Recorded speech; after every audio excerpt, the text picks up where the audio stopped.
Good evening, students. This is online science class for class 8, and we were discussing chapter 2 microorganisms, friend and foe. सूक्ष्म जीव दोस्त और दुश्मन दोनों होते हैं, इसी के बारे में हम लोग पढ़ रहे थे प्रीवियस क्लास में। और हम लोगों ने देखा था कि माइक्रो ऑर्गेनिज्म को 5 डिफरेंट कैटेगरी में कैटेगराइज किया गया है: bacteria, virus, protozoa, algae, fungi. हम लोगों ने इन सारे माइक्रो ऑर्गेनिज्म को देख लिया था। नाउ द क्वेश्चन अराइजेस, ये माइक्रो ऑर्गेनिज्म रहते कहाँ हैं, पाए कहाँ जाते हैं? Microorganism are found practically everywhere in all types of habitats. ये लगभग हर जगह, हर तरह के हैबिटेट में रहते हैं। ये एयर में पाए जाते हैं, सॉइल में पाए जाते हैं, वाटर बॉडीज में पाए जाते हैं, और ये almost all kind of environment में रहते हैं, चाहे हॉट स्प्रिंग हो, आइसी कोल्ड वाटर हो, सलाइन वाटर हो, डिजर्ट हो, मार्सी लैंड हो, हर जगह। और dead and decompose organic matter में भी वो पाए जाते हैं। Okay, so now we talk about microorganisms and us, सूक्ष्म जीव और हम। Initially it was thought that all the microorganisms are harmful and cause disease. शुरुआत में ऐसी धारणा थी लोगों की कि जितने भी माइक्रो ऑर्गेनिज्म हैं वो हमारे लिए हार्मफुल है और उनसे हमें डिफरेंट टाइप के डिजीज होते हैं। बाद में वैज्ञानिकों ने डिस्कवर किया कि बहुत सारे ऐसे भी माइक्रो ऑर्गेनिज्म हैं जो हमारे लिए काफी हेल्पफुल भी हैं, हार्मफुल भी हैं और बेनिफिशियल तो है ही। तो देखिए, हम लोग आज बात करेंगे फ्रेंडली माइक्रो ऑर्गेनिज्म्स की। देखिए क्या क्या हेल्प करते हैं माइक्रो ऑर्गेनिज्म्स हमारे लिए।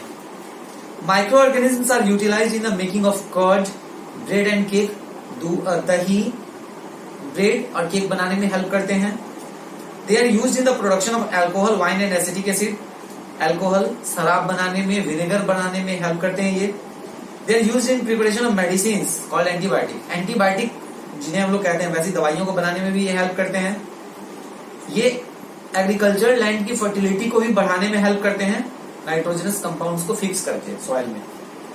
बिसाइड दिस, माइक्रो ऑर्गेनिज्म्स जो होते हैं वो डेड एंड डिकेइंग मैटर को डिकम्पोज कर देते हैं, जिससे वो सिंपलर सब्सटेंसेस में कन्वर्ट हो जाते हैं और हमारा एनवायरनमेंट क्लीन हो जाता है।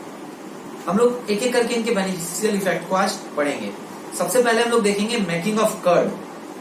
मिल्क को जो कर्ड में टर्न किया जाता है तो उसे वो जो प्रोसेस होता है बैक्टीरिया के थ्रू होता है। आपने देखा होगा कि मम्मी लोग घरों में जब दही तैयार करती है तो दूध दिया जाता है और उसमें कुछ दही डाल दिया जाता है और उसे छोड़ दिया जाता है। आप देखेंगे क्या नेक्स्ट डे जो है उस दूध से दही बन जाता है, वो सारा दूध कन्वर्ट हो जाता है दही में। So how does it happen, कैसे होता है ये? बेसिकली एक बैक्टीरिया है जिसका नाम है लैक्टोबैसिलस। ये बैक्टीरिया कर्ड में पाया जाता है और फाउंड होता है। ओके, तो जब मिल्क में कर्ड को हम लोग पुट कर देते हैं, थोड़े से कर्ड को, तो वो बैक्टीरिया धीरे धीरे क्या करता है, उस मिल्क में अपना प्रोडक्शन करना शुरू करता है, अपना नंबर का ग्रोथ करना शुरू करता है। ठीक है, और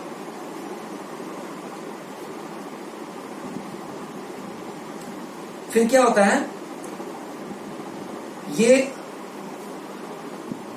लैक्टोबैसिलस बैक्टीरिया जो है मिल्क में मल्टीप्लाई करने लगता है और इसको कर्ड में कन्वर्ट करना शुरू कर देता है। कैसे होता है ये प्रोसेस, ये हम लोग समझेंगे। मिल्क में एक सुगरी सब्सटेंस होता है जिसको हम लोग कहते हैं लैक्टोज। ओके, ये जो लैक्टोबैसिलाई बैक्टीरिया है, इस लैक्टोज सुगर को लैक्टिक एसिड में कन्वर्ट कर देता है और फिर लैक्टिक एसिड कन्वर्ट कर देता है मिल्क को कर्ड में। ओके, तो हम लोग कह सकते हैं कि micro organism utilize in making curd from milk is bacterium.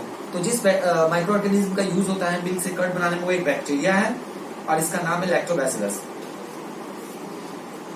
और आपको ये भी पता होगा कि इडली और भटूरा जो बनता है उसमें एक कर्ड इंपॉर्टेंट इंग्रेडिएंट होता है।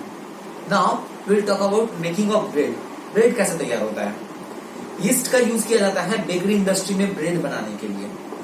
जब यीस्ट को डफ के साथ, मतलब गूंदे हुए आटे के साथ मिक्स करते हैं ब्रेड बनाने के लिए, तो ये यीस्ट जो है वो तेजी से रैपिडली मल्टीप्लाई करना शुरू कर देता है और रेस्पिरेशन के ड्यूरिंग वो CO2 गैस को क्या करता है, रिलीज करता है। और जब ये CO2 गैस रिलीज होती है डफ से, उस गूंदे हुए आटे से, तो वो क्या होता है, बबल्स बनाने लगता है और वो थोड़ा फैल जाता है। दैट मीन्स कि वो जो डफ है उसका वॉल्यूम बढ़ जाता है। और इससे ब्रेड क्या होता है, राइज हो जाता है और ब्रेड में होल्स आ जाते हैं इन बबल्स के कारण, और इसके कारण वो जो ब्रेड है वो लाइट, सॉफ्ट और स्पॉन्जी हो जाता है। इसी सिमिलरली इसी यीस्ट से केक का भी प्रिपरेशन होता है, पेस्ट्रीज भी बनाई जाती है। अब देखिए कॉमर्शियल यूज क्या है माइक्रो ऑर्गेनिज्म का। माइक्रो ऑर्गेनिज्म को लार्ज स्केल पर यूज किया जाता है अल्कोहल और एसिटिक एसिड बनाने के लिए। ये एक बहुत लंबा प्रोसेस है। तो शुगर से अल्कोहल जो तैयार किया जाता है यीस्ट के प्रेजेंस में, इस प्रोसेस को हम लोग कहते हैं फर्मेंटेशन। ओके, इसको सबसे पहले डिस्कवर किया था 1857 में लुईस पास्चर ने।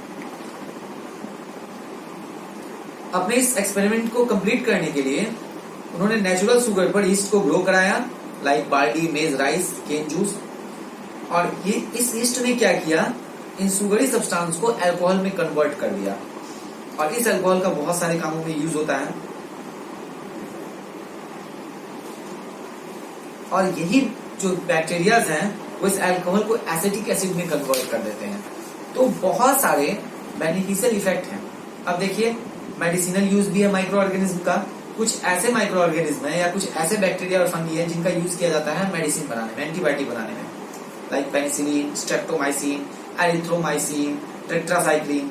ये सारे जो है मेडिसिन तैयार किए जाते हैं माइक्रो ऑर्गेनिज्म के हेल्प से भी। सबसे फर्स्ट एंटीबायोटिक जिसका नाम पेनिसिलिन था, उसे डिस्कवर्ड किया था by chancely, that means by chance वो डिस्कवर हो गया था एक फंगस से, पेनिसिलियम, उस फंगस का नेम था पेनिसिलियम। इससे हुआ कुछ यूं था, 1929 में अलेक्जेंडर फ्लेमिंग नाम के एक साइंटिस्ट थे जो डिजीज कॉजिंग बैक्टीरिया को कल्चर कर रहे थे।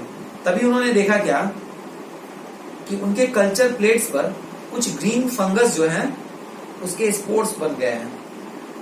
उन्होंने नोटिस किया कि इन ग्रीन फंगस के बनने से उस प्लेट में जो बैक्टीरिया का ग्रोथ था, बैक्टीरिया का जो कल्चर था, वो रुक गया। दरअसल में उस ग्रीन फंगस ने बहुत सारे बैक्टीरिया को कॉज भी कर दिया, और इसी फंगस से उन्होंने पेनिसिलियम, जिसका नाम था, एक एंटीबायोटिक बना दी, पेनिसिलिन। और बाद में फिर इस पेनिसिलिन ने बैक्टीरियल और फंगल इन्फेक्शन को कंट्रोल कर दिया। तो एंटीबायोटिक्स जो है ह्यूमन डिजीज को ट्रीट करने में हेल्प करते हैं।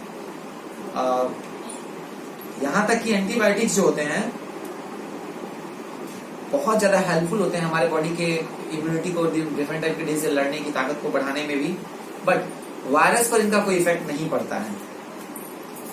तो एंटीबायोटिक्स को यूज करने के लिए कुछ प्रिकॉशंस हम लोगों को लेनी चाहिए, जैसे कि आप डॉक्टर, क्वालिफाइड डॉक्टर से एडवाइस लें, फुल कोर्स लेना चाहिए एंटीबायोटिक्स का,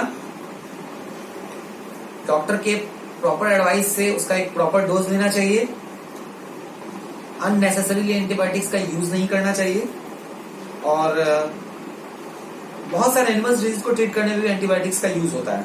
सो student, for today's class it's enough. We will meet again in next class with next video. Till then, you all take care and goodbye.